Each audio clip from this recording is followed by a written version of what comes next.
दोस्तों, आज की हमारी कहानी है शादीशुदा लोगों को एक बड़ी सीख देने वाली कहानी।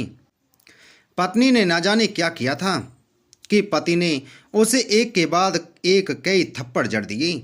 हमेशा हर सिचुएशन को शांति से हैंडल करने वाली पत्नी भी इस बार इतनी अशांत हो उठी कि उसने अपनी चप्पल ही निकालकर पति की ओर दे फेंकी। चप्पल पति के बालों को छूते हुए निकल गई।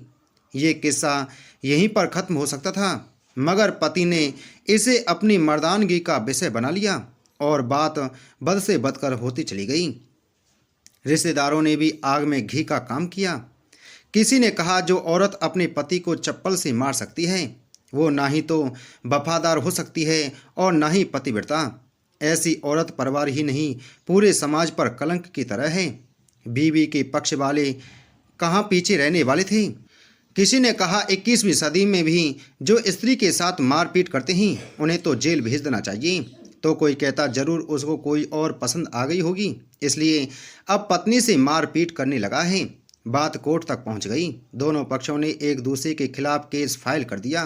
पति ने चरित्रहीन होने का तो पत्नी ने दहेज और शारीरिक उत्पीड़न का आरोप लगाया। 2 वर्षों से अधिक समय के लिए केस चला था। इन 2 वर्षों के दौरान दोनों पति पत्नी अलग अलग रहे थे। इन 2 वर्षों के दौरान दोनों पक्षों के समर्थकों की संख्या कम हो गई थी।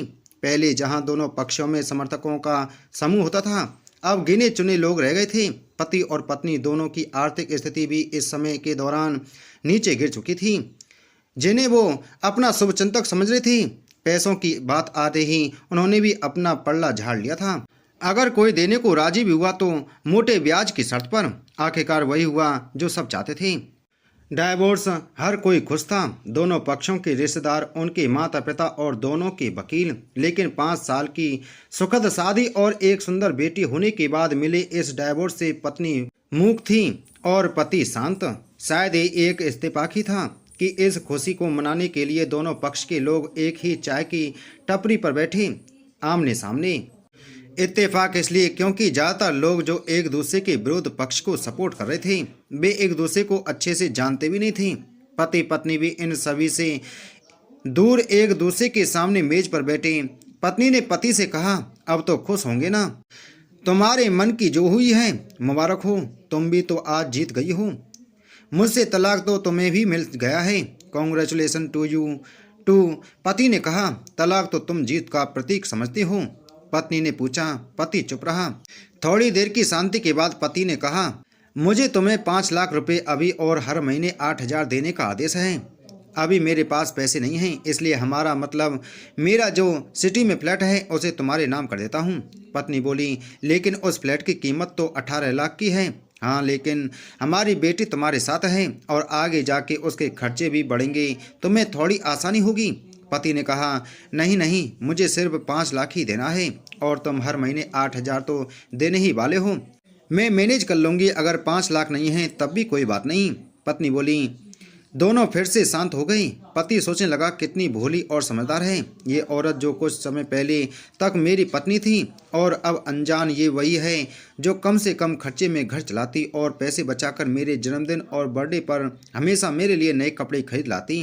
कभी बीमार भी हो जाती तो पैसे बचाने के लिए मुझे मालूम न होने देती और घरेलू नुस्खों से अपना इलाज कर लेती।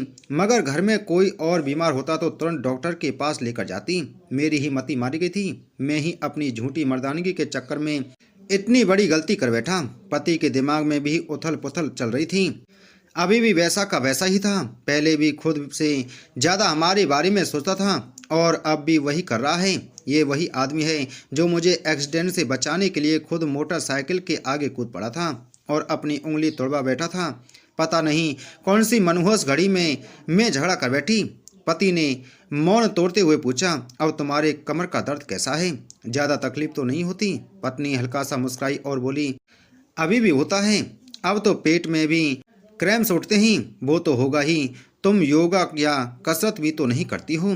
अब किसी गायनेकोलॉजिस्ट को जरूर दिखा देना।